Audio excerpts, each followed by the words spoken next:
Hi, this is Brian M. Curran from draftingservices.com, and I'm shooting a video of the project site I'm at today.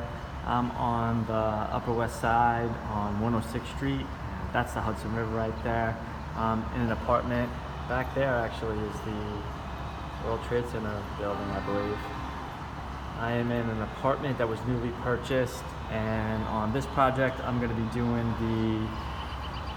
I'm going to be doing a floor plan, a reflected ceiling plan, and an electrical plan, because as they said, they just purchased it and they are going to completely remodel.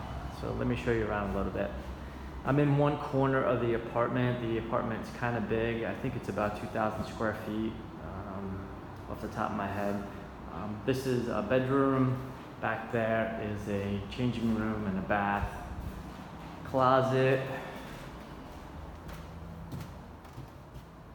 another bedroom.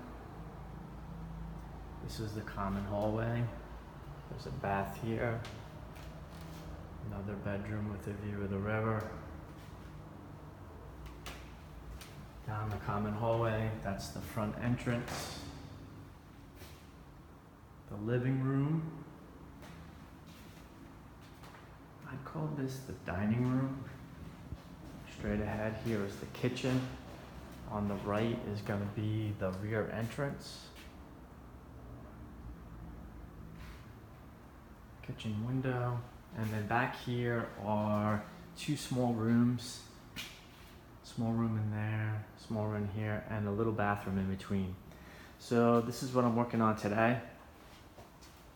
Thank you for viewing my video. And if you're ever in need of existing addition drawings, or sometimes they're called as-built drawings, of something in the city, something outside of the city, then please feel free to give me a ring anytime. Have a fantastic day.